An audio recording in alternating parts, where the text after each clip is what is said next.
Bonjour tout le monde, mon nom est Robert Gauthier et puis bienvenue au réseau qui s'appelle Lumière sur la prophétie biblique.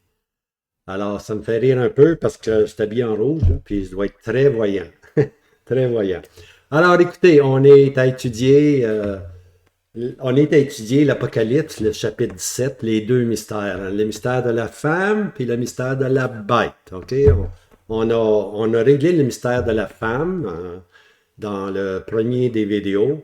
Et puis les trois autres ou les quatre autres sont réservés, puis je pense qu'on est au quatrième, sont réservés maintenant à la bête. Hein? La bête qui sort de la mer. OK? Alors, si vous voulez, on va aller de l'avant.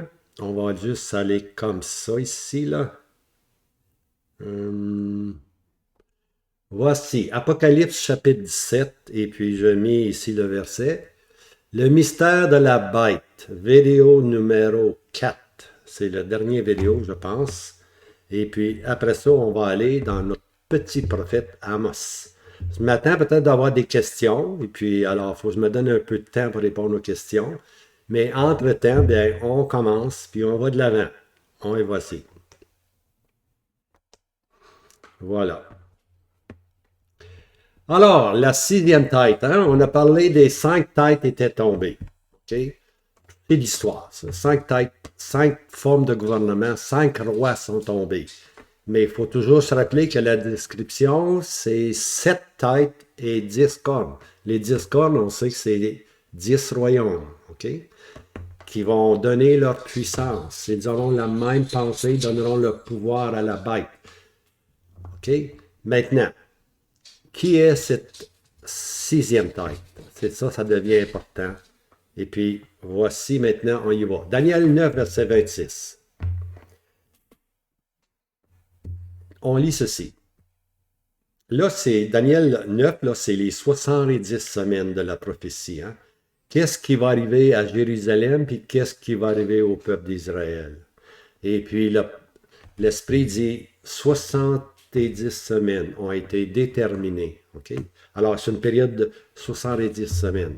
Mais ici, on arrive à 62 semaines. Alors, c'est 62 semaines plus les 7 autres semaines. Alors, parce qu'il y avait, pour arriver à 60 à 70 ou à 69 semaines plutôt, c'est les 7 premières semaines qui étaient la construction, non pas de la maison de Dieu. On ne peut pas commencer à compter dans le livre d'Esdras. Il faut aller dans le livre de Néhémie.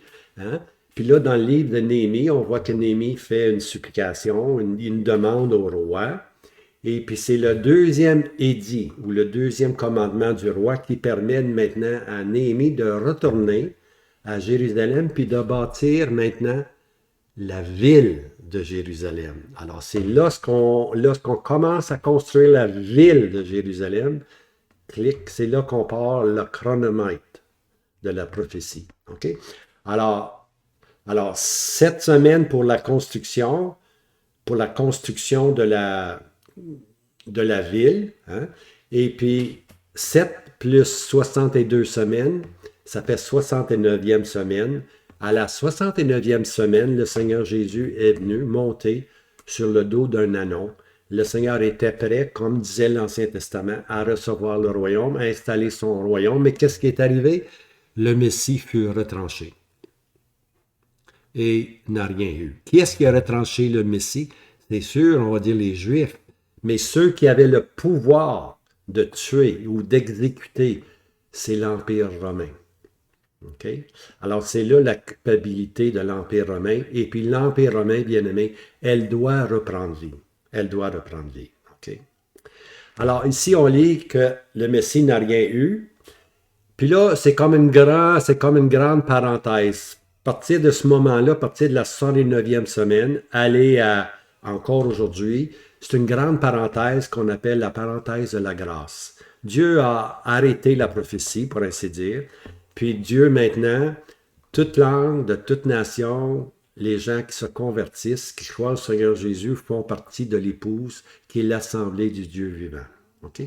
Mais une fois que l'assemblée, parce que le Seigneur Jésus il dit, je vais vous préparer une place et je reviendrai vous chercher. Alors, lorsque l'enlèvement a lieu, l'Église, cette période-là est fermée elle est fermée. Pourquoi? Parce que la vraie épouse, elle va être enlevée pour être avec le Seigneur Jésus.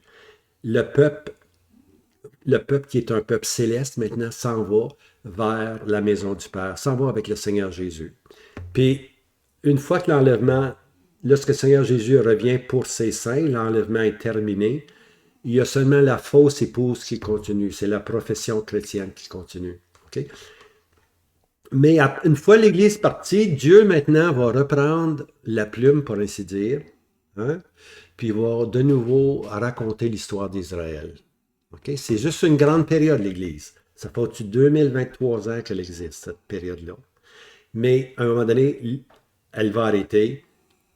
L'Église s'en va, puis Dieu reprend son activité avec le peuple d'Israël. Puis on va voir qu'Israël devient maintenant à l'avant-garde, pour ainsi dire. Okay? Quand on parle de la grande tribulation, tout ça, c'est toujours avec les Juifs. Toujours avec les Juifs. Okay? Alors, mais qu'est-ce qui va arriver? Le Messie est retranché. Il n'aura rien, oui, on comprend ça, c'est la croix. On comprend la période de la grâce, oui. Maintenant, c'est le sceau prophétique, un immense sceau prophétique. Regardez bien. Et le peuple du prince qui viendra détruira la ville et le lieu saint. OK, il y a deux choses là-dedans. Il y a le peuple, puis il y a le prince qui va venir. OK, mais qui est-ce qui a détruit la ville de Jérusalem? Qui est-ce qui a détruit le lieu saint? Qui est-ce qui a labouré, pour ainsi dire, Jérusalem? C'est en l'année 70, à peu près 40 ans plus tard, après la mort du Seigneur Jésus, Titus est arrivé, puis a vraiment tout détruit Jérusalem. Alors, c'est le peuple romain qui a détruit Jérusalem, on n'a aucun doute, c'est le peuple romain qui a détruit, l'histoire vous le dit, mais c'est le peuple romain qui a détruit la ville puis le lieu saint.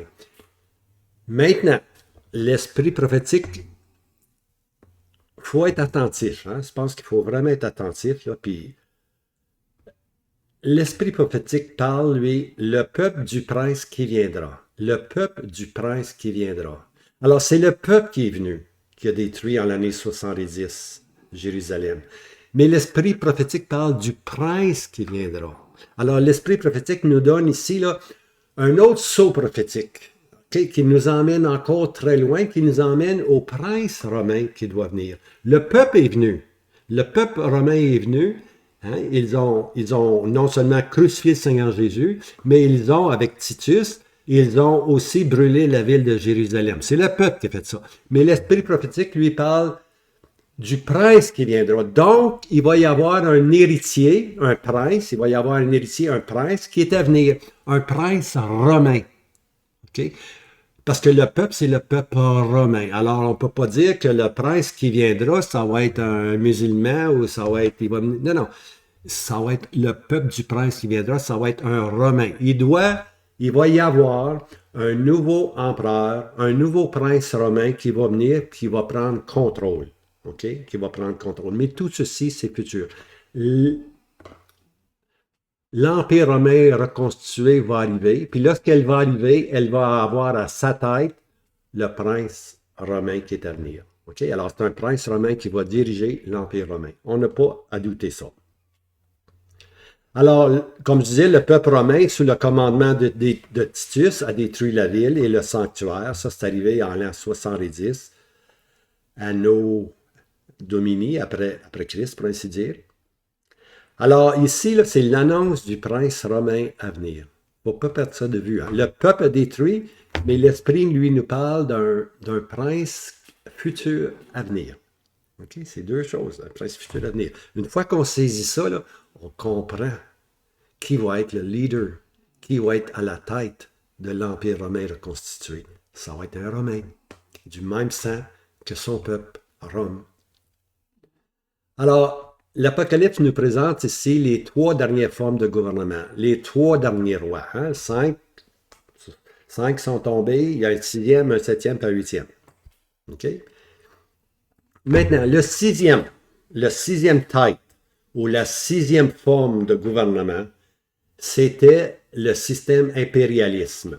Okay? Ça a commencé 31 ans avant la venue de Christ. Okay? Avant que le Seigneur soit né au monde, l'impérialisme était là. les Césars. On appelle ça l'impérialisme, on appelle le système des Césars. OK? Au jour de Christ, l'Empire romain, OK? L'Empire est en pleine puissance. Quand le Seigneur Jésus est né au monde, c'était les Césars qui gouvernaient. Hein? Puis je pense que j'ai mis un verset ici, oui. Regardez. Luc 2, verset 1. Il arriva en ces jours-là qu'un décret, okay, un décret fut rendu de la part de César Auguste. Un César, mais il s'appelle Auguste. César Auguste. Pourtant qu'il fut fait un recensement de toute la terre habitée. Toute la terre habitée. Alors ici, là, on a une forme, un gouvernement, une tête, pour ainsi dire, qu'on appelle César Auguste, une tête impériale. Puis, toute la terre habitée. C'est ça un empire bien-aimé. Toute la terre habitée, pas un petit coin de la terre. Toute la terre devait venir pour un recensement. OK? Puis c'est ce qui a amené Joseph et Marie de venir à Bethléem. OK? À cause, mais c'est Dieu qui est en contrôle, à cause du décret que César Auguste a fait.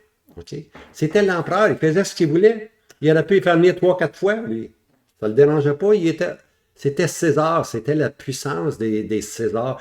Les Césars faisaient ce qu'ils voulaient. Ils n'avaient pas consulté personne. L'empereur, l'impérialisme, l'empereur était seul. Il gouvernait tout lui-même. Okay? C'est important à saisir. Il ne demandait pas l'autorisation de personne. Alors, au jour de l'apôtre Jean, ce dernier est en prison sous le règne des Césars.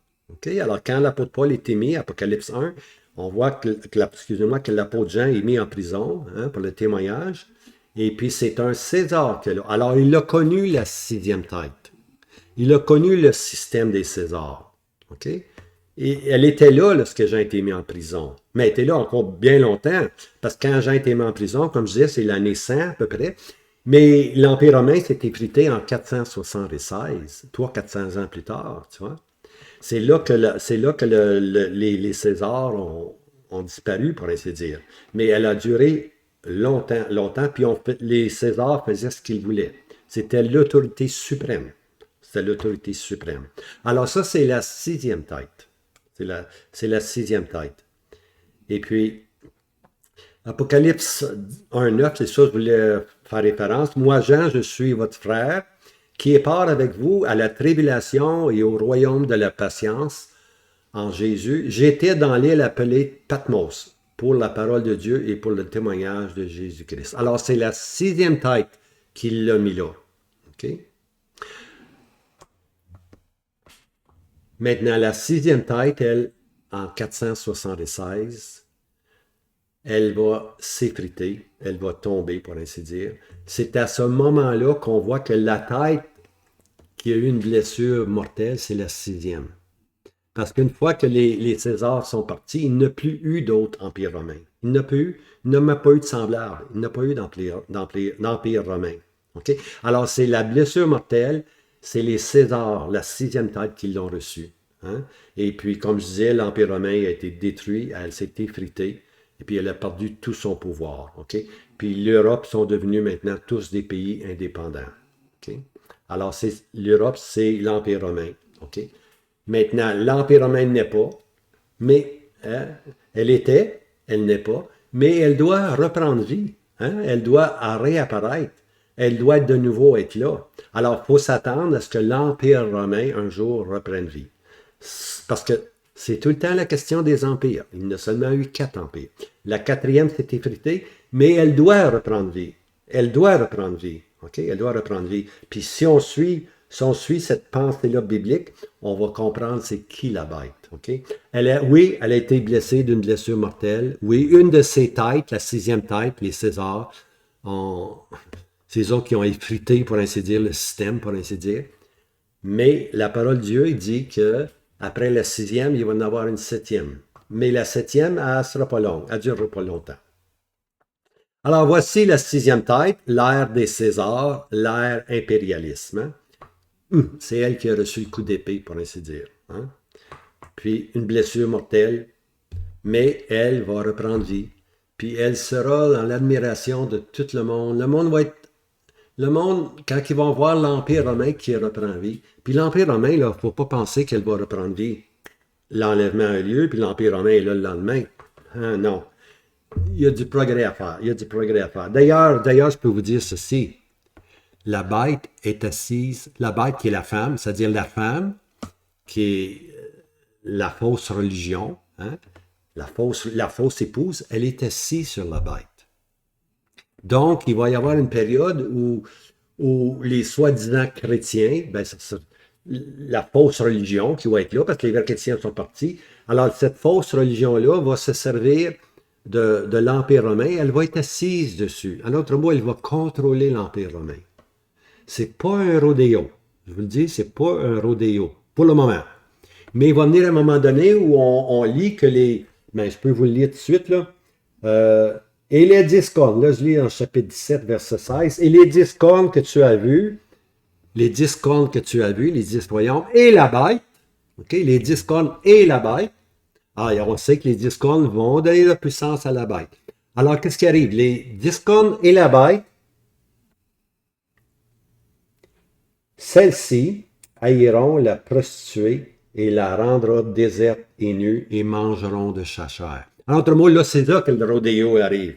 Là, la fausse épouse qui est sur la bête, là, il va y avoir le rodéo, elle va être projetée, puis les 10 cornes et la bête vont la détruire. Ils mangeront sa chair, et puis ils la brûleront au feu, car les autres pensent que c'est eux autres qui font ça, là. 17, car Dieu a mis dans leur cœur d'exécuter sa pensée. C'est la pensée de Dieu qu'elle débarque, que son rodéo soit fini, qu'elle débarque en bas, qu'elle tombe en bas, qu'elle soit tuée, qu'elle soit persécutée. Mais les 10 cornes, puis la bête, ils pensent que c'est eux qui l'ont fait. Mais ils ne font que exécuter. Hein? Car Dieu a mis dans leur cœur d'exécuter sa pensée et d'exécuter une seule et même pensée, et de donner le royaume à la bête. Alors là, c'est la bête maintenant qui va être en charge. Finalement, la bête va être en charge. Hein? C'est lorsqu'elle va se débarrasser de la femme qui est assise, ou de la religion humaine, si on peut dire, qui essaie de la contrôler. Elle va tout simplement se débarrasser de ça. Puis l'Empire romain et les 10 cornes vont vouloir introduire leur propre religion. Hein, leur propre religion. Ils vont mettre un homme dans le temple, puis ils vont dire, voici Dieu, adorez-le. Tout simplement. Alors, on est rendu à la 6e tête. C'est elle qui va être l'ère des Césars. C'est elle qui va avoir la blessure mortelle, mais elle doit reprendre vie. Apocalypse 17, verset 8. La bête que tu as vue était, oui, Jean, il l'a vue, elle était là dans son temps, oui, il n'y a pas de problème là. Cette tête met Jean en prison à Patmos, une raison de plus que Jean, il sait qu'elle est là. Il est en prison à cause d'un des Césars, une tête impériale, tout simplement. Alors maintenant, une 6e tête est à venir. Excusez-moi, une 7e tête est à venir. Une fois que la tête des Césars, le gouvernement des Césars est terminé, l'Écriture nous dit qu'elle doit reprendre vie, puis il va y avoir une autre tête, une autre forme de gouvernement, une autre forme de roi qui va former le 7e roi, pour ainsi dire, ou la 7e forme de gouvernement. Okay? La 7e tête, cette tête est à venir. On ne la connaît pas encore, on n'est pas rendu là. Apocalypse 7, verset 8. Et la bête que tu as vue était et n'est pas, et va monter de l'abîme. Donc, elle est à venir, elle n'est plus là encore aujourd'hui. Elle va monter de l'abîme, c'est-à-dire qu'elle est satanique. L'abîme, c'est l'habitation des démons. Elle est satanique. Alors, en 467, après le Seigneur Jésus, l'Empire romain s'est effrité, n'est-ce pas? Ça, c'est l'histoire. Pour aller voir l'histoire. L'Empire romain, ils vont vous le dire, 476. J'ai mis 67, mais 476. Je renverse les chiffres souvent, hein? Vous avez remarqué ça? C'est 476. Quand je travaillais à la banque, j'ai travaillé à une banque quand j'étais jeune, puis ça ne balançait pas. J'étais caissier, puis ça ne balançait pas. Pourquoi? Des fois, la banque, j'étais à court de 10 000 ou 20 000 tu vois. Des fois, 50 000 je dis, ça se peut pas. Puis là, on vérifiait, puis je renversais mes chiffres, tu vois. Oh, alors, c'est ça ici. C'est 476 et non pas 477. J'ai encore le même problème. Hein, j'ai encore le même problème. Mais on finissait par balancer, heureusement. Il m'a mis dehors. OK. OK, elle n'est pas. OK, à ce jour, elle n'existe plus, mais sa montée en flèche sera satanique. Elle va monter. Elle va monter de l'abîme. Hein? L'abîme est l'habitation des démons, ça je l'ai dit. Daniel, par l'esprit prophétique, annonce deux faits ici, deux faits importants à venir, deux faits prophétiques. Un, le peuple qui allait détruire la ville et le lieu, ceci est maintenant un fait historique. Le peuple romain a détruit la ville de Jérusalem. OK? Mais au jour de Daniel, retenu sur l'empire de Babylone, c'était toute une prophétie. Tu vois, quand Daniel a écrit là, que la ville pourrait être détruite, là, premièrement, Daniel n'était même pas là. Okay? Daniel, il a connu l'empire de Babylone, hein, il a connu le roi de Babylone, il a connu Nebuchadnezzar, pour ainsi dire. Il a connu la statue de Nebuchadnezzar. Après ça, il y a eu les Mèdes puis les Perses. Hein? Alors, Daniel a connu aussi le retour. Hein? Après 70 ans de captivité à Babylone, les Perses, les Mèdes, les Perses ont libéré Israël pour qu'il puisse retourner. Alors, un petit groupe est retourné pour rebâtir la maison et puis plus tard la ville. OK? Alors, mais Daniel, lui, c'est le plus loin qu'il a connu ça. C'est le deuxième empire. Il n'a pas connu l'empire des Grecs du tout. Pourtant, il nous dit tout ce qui est arrivé. Il nous parle d'Alexandre le Grand. Hein? Il nous parle de toutes ces choses-là. Puis il nous parle aussi de la destruction de Jérusalem. Alors, Daniel, c'était une prophétie, ça. Hein? Le peuple qui vient, le peuple du prince qui viendra. Hein? Alors, le peuple, c'était les Romains, naturellement, en 70, comme je disais, qui ont détruit Jérusalem. Mais le peuple du prince qui viendra, ça, c'est encore une prophétie encore plus loin, qui n'est pas encore arrivée. Le prince romain à venir, hein? Le prince qui viendra. Cette prophétie ou ce futur prince romain est encore à venir. La bête romaine, 7 têtes et 10 cornes, est à venir et son leader, son chef, son empereur, son César, c'est le futur prince romain à venir. Alors, ce sont les deux prophéties que Daniel nous annonce. D'un côté, il nous annonce que, regardez en avant, Jérusalem va être détruit par les Romains. Puis regardez encore plus en avant, regardez encore plus loin, puis il va y avoir un prince romain qui va se lever, le futur prince à venir. Hein? Le peuple du prince qui viendra, le prince qui viendra. Il va y avoir, ce qu'il dit, c'est qu'il va y avoir encore l'Empire romain qui va reprendre vie.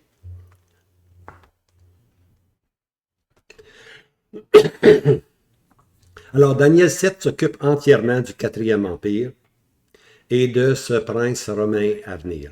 Okay? C'est ça que on apprend de Daniel. Surtout, Daniel 7 nous compte l'Empire romain, comment elle va venir, puis comment elle va être. Et après cela, je vis dans les visions de la nuit, et voici une 4e bête, effrayante et terrible et extraordinairement puissante. Hein? Et elle avait des grandes dents de fer, et elle dévorait, elle écrasait, et ce qui restait, elle les foulait à ses pieds, avec ses pieds. Et elle était différente de toutes les bêtes qui étaient avant elle, et elle avait 10 cornes. Elle avait 10 cornes. C'est ça qu'il nous dit, lui. Lorsqu'on arrive dans l'Apocalypse, elle a 7 têtes et 10 cornes. Les 10 cornes, c'est 10 royaumes, 10 pays qui vont lui aider. Et puis les 7 têtes, c'est 7 formes de gouvernement. 5 sont passés.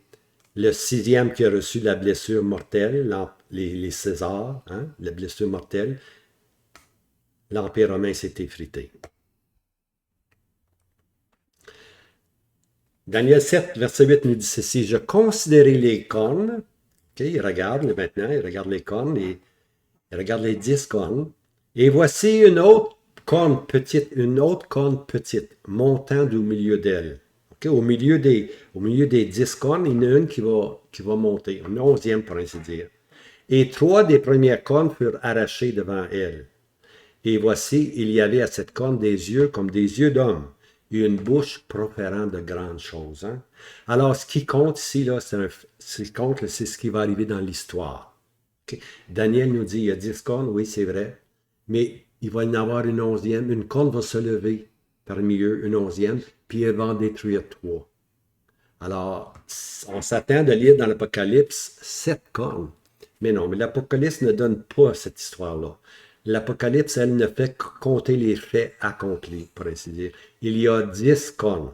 Daniel nous dit qu'il va en avoir 10, c'est vrai, mais qu'il y en a 3 qui vont perdre leur puissance. Et puis cette petite corne-là va devenir la bête elle-même. C'est elle qui va contrôler, c'est la petite corne, la corne petite qui va contrôler l'Empire romain.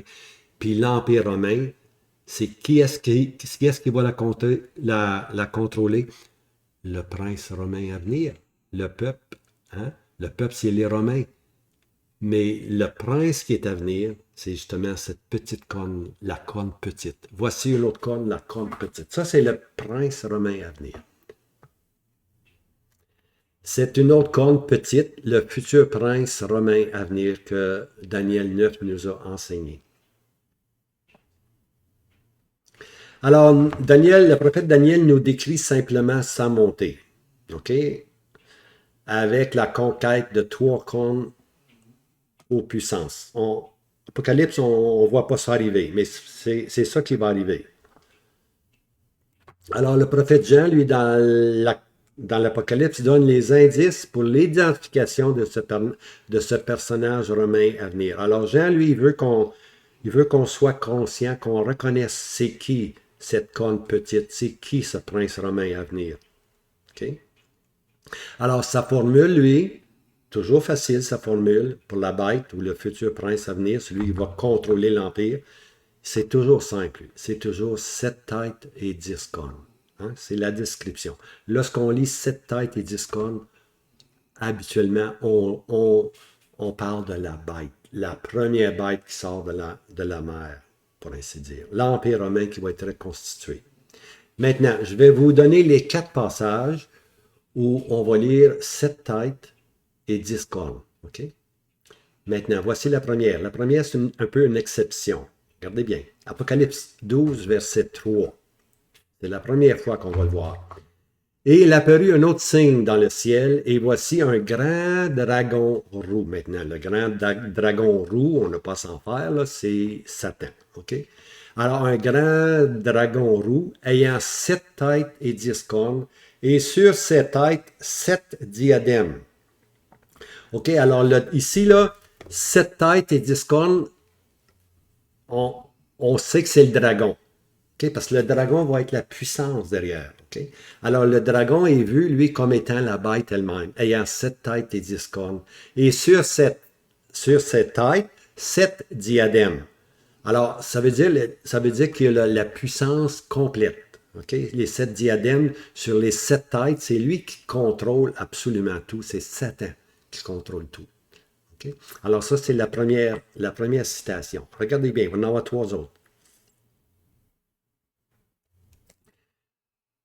Alors, dans ce premier passage, on découvre le pouvoir derrière ce futur leader romain. C'est quoi? C'est le dragon rouge, c'est Satan. Hein? C'est lui qui a les diadèmes, les 7 diadèmes, qui a la puissance complète. OK?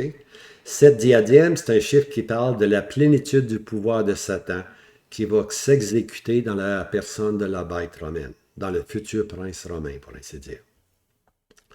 Alors, c'est un pouvoir despotique, c'est un pouvoir absolu. Satan a ce pouvoir absolu-là, puis il va le donner à la bête qui a 7 têtes et 10 cornes. OK? Maintenant, Apocalypse 13, verset 1. Et je vis monter de la mer une bête, hein, qui avait 10 cornes et 7 têtes, là vous avez l'expression encore, et sur ses cornes 10 diadèmes, et sur ses têtes des noms de blasphème. Alors, cette bête-là qui va monter, elle a 10 cornes et 7 têtes. Okay? 10 cornes qui parlent de 10 royaumes qui vont lui aider, 10 rois qui vont lui aider. 7 têtes, c'est son gouvernement, les sortes de gouvernements qu'elle a eu. Mais on voit ici que les diadèmes ne sont pas sur la bête comme telle, les diadèmes sont sur les 10 cornes. Et sur ces cornes, 10 diadèmes. En d'autres mots, maintenant, c'est les cornes maintenant qui ont du pouvoir. OK? Tantôt, Satan avait plein de pouvoir. Maintenant, on voit que les cornes qui, au commencement, n'avaient pas de pouvoir, maintenant, reçoivent le plein pouvoir, 10 diadèmes, puis ils vont prendre le pouvoir, puis ils vont mettre les diadèmes au pied, pour ainsi dire, de la bête. Hein? C'est un stage qui doit arriver. Hein? Parce que les 10 cornes ont une seule et même pensée, ils donnent le pouvoir à la bête. Hein?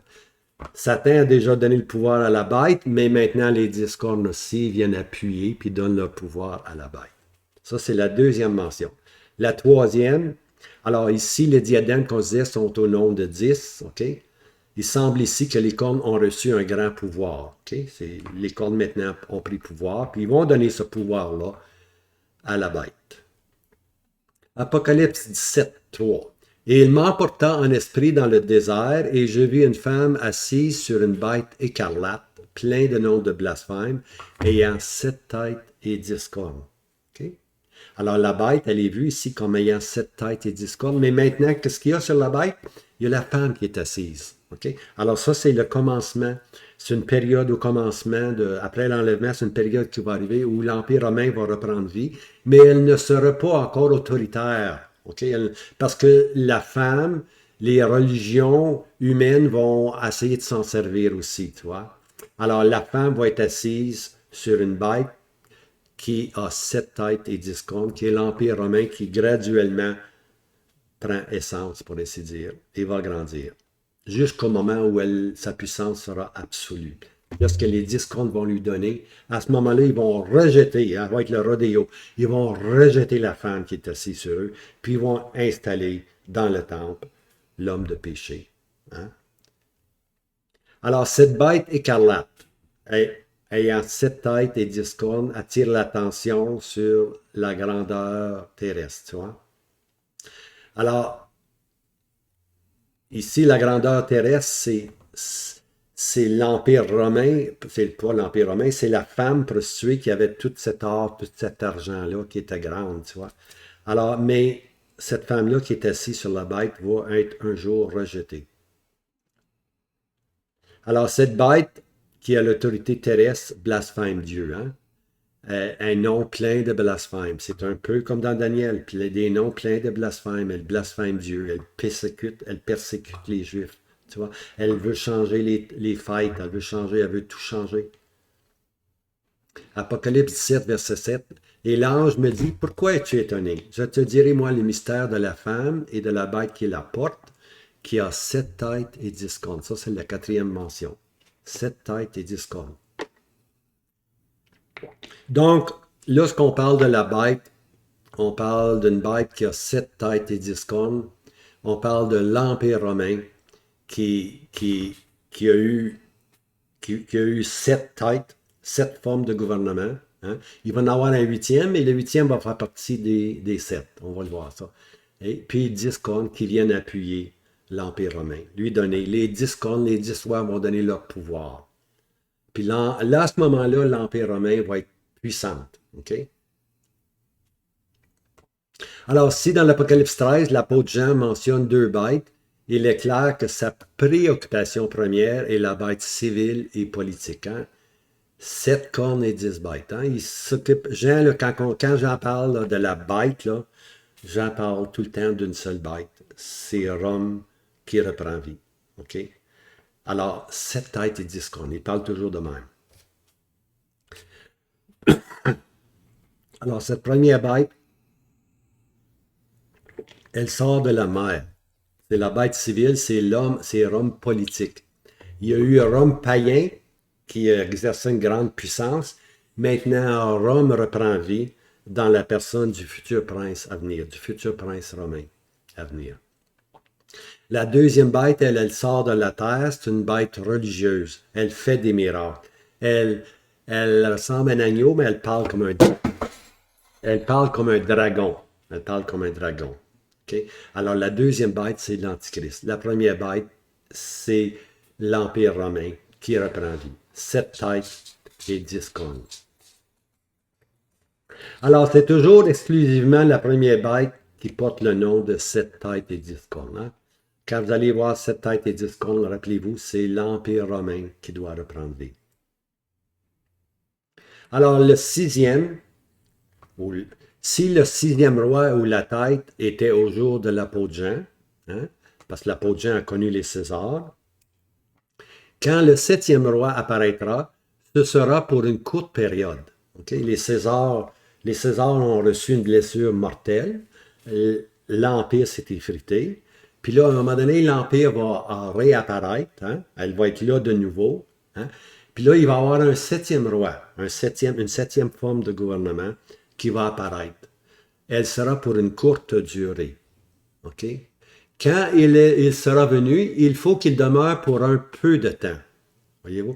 C'est quand l'Empire romain est en pleine croissance, pour ainsi dire, elle doit premièrement se débarrasser de la femme qui est assise sur elle. Deuxièmement, il faut que les 10 cornes lui donnent son appui complètement. Puis à ce moment-là, elle va devenir la vraie bête. OK? Alors, c'est une période ici, là, ça ne durera pas longtemps parce qu'on sait que il reste une semaine prophétique à venir. OK? Il reste 7 ans. Alors, dans cette période-là, on voit que la bête va prendre puissance, elle, après les 3 premières années et demie. Hein? Lorsqu'elle va tuer les témoins, c'est là qu'elle devient, les 2 témoins, elle devient puissante. OK? Mais entre-temps, il y a la septième bête, ou la septième tête, qui est là pour administrer, mais elle administre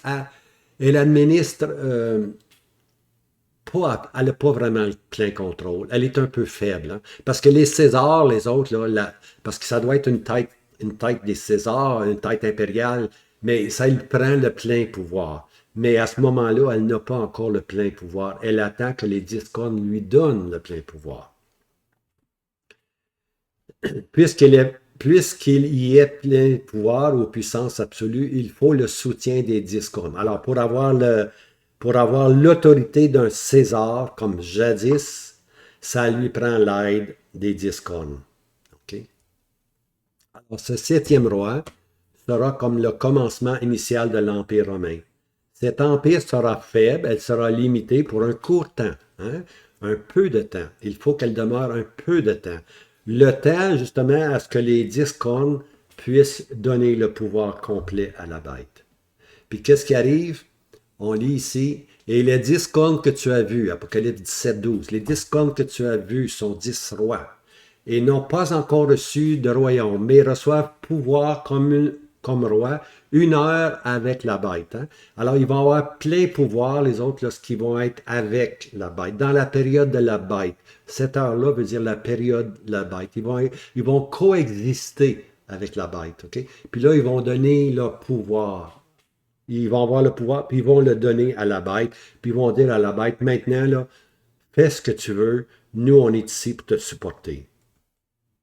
Apocalypse 17, verset 13. Ceux-ci ont une seule et même pensée. Ils donnent leur puissance et leur pouvoir à la bête. Voilà, on est rendu là. Les 10 cornes ont une seule et même pensée. Ils donnent leur puissance et leur pouvoir à la bête. En d'autres mots, ils donnent le pouvoir, ils sont maintenant assujettis à la bête. La bête va pouvoir faire ce qu'elle veut. Elle n'a pas à consulter personne.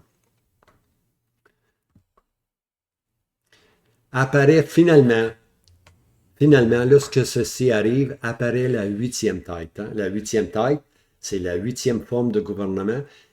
L'Empire romain a de nouveau retrouvé une forme de César. D'autres mots, elle n'a plus besoin de personne. Elle fait ce qu'elle veut, elle contrôle tout. Hein? C'est vraiment quelque chose là, de nouveau qui va être établi. Ici, nous atteignons le plein pouvoir qui sera dans la main de la 8e tête. Hein? Alors, lorsque les 10 cornes ont donné leur puissance, c'est la 8e tête qui est là. C'est quelque chose de complètement nouveau. C'est quelque chose de complètement nouveau. Hein? Parce qu'il est là maintenant avec les 10. Les Césars, habituellement, étaient seuls, puis ils gouvernaient complètement seuls. Apocalypse 7, verset 11. La bête qui était et n'est pas, elle est aussi une 8e. Et elle est d'entre les 7, et s'en va à la perdition. Alors la bête qui était, qui n'est pas, puis qui est maintenant, OK? Lorsqu'on a fait ce grand saut prophétique, elle est là maintenant, là. Puis les 10 cornes lui ont donné le pouvoir. Alors, elles deviennent maintenant une huitième tête. Mais elle fait partie des 7, c'est encore l'Empire romain. Elle est une huitième tête parce que finalement, les 10 cornes se sont assujettis à elle, ils lui donnent plein pouvoir. Et puis maintenant, elle peut agir. Elle peut agir comme les Césars, pour ainsi dire. Alors, le futur prince romain va agir comme un César. Il va avoir le plein pouvoir. Hein? Et puis, lorsqu'on parle de la bête, on ne peut pas simplement parler de la bête et des 10 cornes, on parle aussi du leader. Hein? Euh, Comment il s'appelle? Napoléon, il disait, je suis l'Empire. Alors, la bête romaine, le futur prince romain va pouvoir dire, lui ci, à ce moment-là, il va être une huitième, il ne va pas dire, c'est moi l'Empire, je suis l'Empire. Alors, il faut vraiment comprendre que la bête est un individu, mais elle est aussi un groupe de nations unies ensemble. Mais celui qui contrôle tout, c'est le futur prince romain. OK? Alors, lui peut dire, je suis l'empereur. Je suis l'empereur. Et puis là, il a atteint pleine puissance. C'est une huitième, c'est quelque chose de nouveau, mais néanmoins, il fait partie des 7. C'est-à-dire, c'est-à-dire ici, cette huitième fait partie des 7 ou appartient à cette même lignée des 7. Voyez-vous? C'est une huitième, mais elle fait partie des 7. C'est encore l'Empire romain, vu d'une nouvelle façon maintenant, vu d'une nouvelle façon. Le chiffre 7, c'est un chiffre qui parle de quelque chose de nouveau, qui nous introduit à quelque chose de nouveau. Regardez bien ici. Le premier jour de la semaine du Nouveau Testament est le huitième jour. Hein? Le sabbat était le septième jour. Le huitième jour, c'est la résurrection du Seigneur Jésus. On l'appelle un nouveau commencement, le premier jour de la semaine. Nous étions réunis pour rompre le pain. Alors, c'est sur le huitième jour. Le christianisme, c'est quelque chose de complètement nouveau. Hein? C'est un huitième jour, pour ainsi dire. Ce n'est pas le judaïsme. Le judaïsme, c'est le septième jour. Mais on l'appelle ceci, le huitième jour, quelque chose de nouveau, on l'appelle le premier jour de la semaine. C'est le jour que le Seigneur Jésus a été ressuscité. Hein? Le sabbat étant toujours le septième jour, fait place au premier jour de la semaine, la résurrection du Seigneur Jésus. Alors on voit que le chiffre 8 nous parle de quelque chose de nouveau. Alors ici, mais il fait partie des 7. C'est encore l'Empire romain. C'est encore l'Empire romain, bien-aimé, vu d'une autre façon, pour ainsi dire. Alors, ce huitième roi ou prince romain à venir obtient maintenant plein pouvoir grâce à ce partage avec les 10 cornes. C'est ça qui est nouveau. Il doit maintenant partager son pouvoir avec les 10 cornes, mais pareillement, il est absolu. L'Empire romain devient de nouveau absolu, mais elle a dû cette fois-ci partager avec 10 rois, 10 cornes. Alors, c'est ça qui est la nouveauté. C'est ça qui est la nouveauté. Mais c'est toujours partie des 7. Cette nouvelle tête-là fait partie des 7. C'est toujours l'Empire romain qui est en contrôle, tout simplement. Alors, c'est ça la nouveauté. La nouveauté, c'est qu'elle doit partager avec 10 cornes. Mais elle a autorité complètement absolue. Alors, nous nous retrouvons avec une tête impériale, un César qui dirige tout par lui-même, comme jadis fut la sixième tête impériale. Celle qui avait reçu un coup d'épée mortel, sa blessure avait été guérie. Hein? C'est la huitième tête qui est là maintenant. La septième et la huitième. Ça fait partie des 7. Tu vois? Alors, c'est l'Empire romain qui reprend vie maintenant. OK? C'est vraiment ça. Alors, c'est un César maintenant qui a pleine puissance, comme le sixième avait pleine puissance, de mettre en prison Jean, puis de crucifier le Seigneur Jésus. Donc, la septième tête fut de courte durée. Okay? C'est pas long. C'est pas long, la septième tête. Car sa gouvernance représente le système romain, émergeant sans force pour une courte période. Le système romain va, comme je disais, la bête n'apparaît pas là. Elle a une croissance qui va se passer, tu vois. Ça, c'est la période de la septième tête. Il faut qu'elle soit là pour un peu de temps.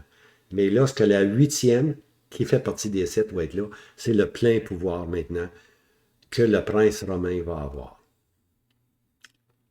Alors, cette résurrection en puissance absolue en fait une nouveauté, une huitième, la huitième, qui fait partie des 7.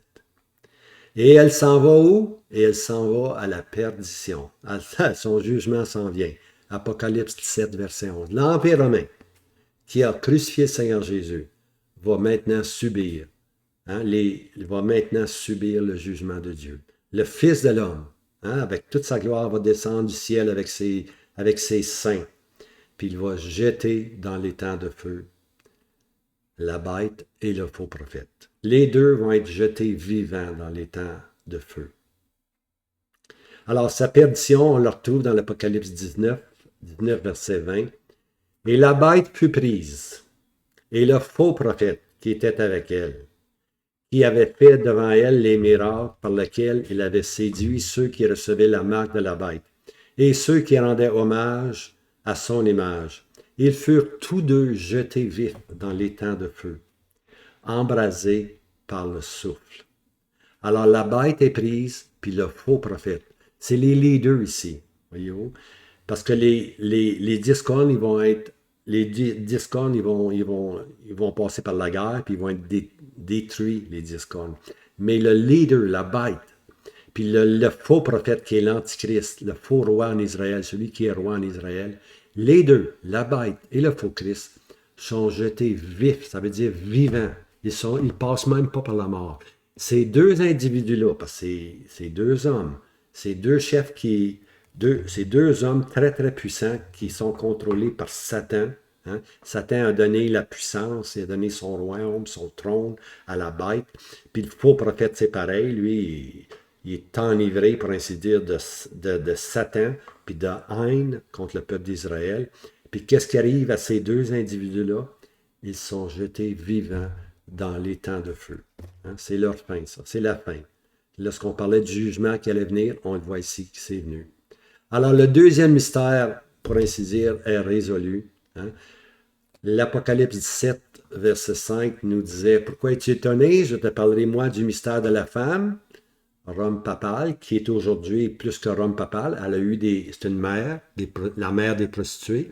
Elle a eu, de Rome est sorti tous les isthmes que tu peux t'imaginer. Les isthmes que tu peux t'imaginer, oui.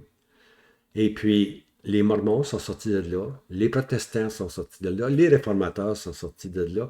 Aujourd'hui, il y a une multitude. Alors, le mystère de la femme, on le comprend, c'est le système, non seulement le système romain qui est en tête, pour ainsi dire, mais tout ce qui est sorti de Rome, tout ce qui est sorti de Rome papale. Et ici, on vient de voir la bête qui la porte, qui a 7 têtes et 10 cornes. On vient de résoudre les 7 têtes et les 10 cornes. Les 10 cornes, c'était facile, c'est 10 royaumes. Les 7 têtes, c'était 7 formes de gouvernement que l'Empire de Rome a eu à travers les siècles. Et puis, la 6e a crucifié le Seigneur Jésus. La 6e tête a mis en prison l'apôtre Jean. Il va y avoir une 7e qui va être de courte durée. Et puis, finalement, il va y avoir une 8e qui, elle, fait partie des 7. C'est elle qui va avoir le plein pouvoir. Ça va être l'impérialisme, ou les Césars en plein pouvoir, pour ainsi dire. Puis, à leur tête, va être le futur prince romain. Puis, ce futur prince romain-là, comme on vient de le lire, va avoir son jugement. Lui et le faux prophète, les deux, jetés vifs dans les temps de feu. Alors, cette bête qui sort de la mer, et cette bête qui jadis portait la fausse épouse, Apocalypse 17, verset 3, cette bête reconnue 4 fois dans sa description, 7 têtes et 10 cornes, 7 fois. Cette bête trouve sa fin dans l'étang de feu, Apocalypse 19, verset 20, et Daniel 7, 26, les jugements s'assiront. C'est la fin, c'est la fin de cette bête. Cette bête à venir est la reconstitution de l'Empire romain, guéri de sa blessure mortelle et de ses 7 têtes. C'est comme ça qu'il faut comprendre l'Empire romain qui doit reprendre vie. Cette bête qui est à venir, elle était, elle n'est plus, puis elle sera. Elle va revenir, puis sa source est satanique. Okay? Alors l'Empire romain qui a rejeté le Seigneur Jésus reprend de nouveau vie, puis cette fois-ci, l'Empire romain sera jugé par le Seigneur Jésus. Et puis, à la tête de l'Empire romain, il va y avoir ce prince romain à venir dans Daniel 9, 26. Ce sera le dernier César sur la scène prophétique, pour ainsi dire. Il est la huitième tête, mais fait partie des sept. Hein. Son pouvoir, maintenant, il est une huitième parce que son pouvoir est partagé avec Discord. Okay? C'est ça qui fait de lui une huitième, mais il fait partie des sept. C'est toujours l'Empire romain. C'est toujours l'Empire romain reconstitué maintenant. Historiquement, le sixième César, Auguste César, avait lui pleine puissance. Hein? Il n'avait pas besoin de cornes, lui. Mais le septième et le huitième ont besoin, eux, ils ont besoin du soutien des dix cornes. Alors, la Bible ne parle pas du nouvel ordre mondial, mais ses serviteurs, les prophètes, nous enseignent conjointement, hein, les prophètes nous enseignent conjointement le retour du quatrième empire romain sous la domination du dragon roux. Alors l'empire romain doit reprendre vie. Hein? L'Europe doit de nouveau se réunir, puis elle va avoir, ça va être une puissance absolue, puis elle va avoir à sa tête un prince romain, le prince romain à venir. Alors, puis, lorsque ce prince romain-là aura terminé, les jugements vont s'assir, puis le royaume de Christ sera établi. C'est la pierre détachée sans main qui vient établir le royaume. On lit ça dans Daniel 2, verset 45, puis dans Daniel 7, verset 26. Alors, pour ce qui est de la femme, Apocalypse 17, 16, et les 10 cornes que tu as vues et la bête, celles-ci haïront la prostituée et la rendront déserte et nue, et mangeront de sa chair et la brûleront au feu. Alors, la femme aussi, on connaît son jugement, puis on connaît aussi le jugement qui attend l'Empire romain reconstitué.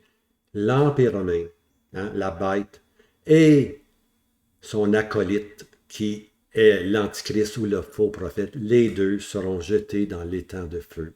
Hein? Alors, ça termine la présentation sur le mystère de la bête. Et puis, prochainement, on va prendre le petit prophète Amos, puis on va commencer le chapitre 1. On retourne maintenant. J'ai fait une excursion dans l'Apocalypse. À l'occasion, on peut faire ça, juste pour vous donner des petits aperçus. Hein?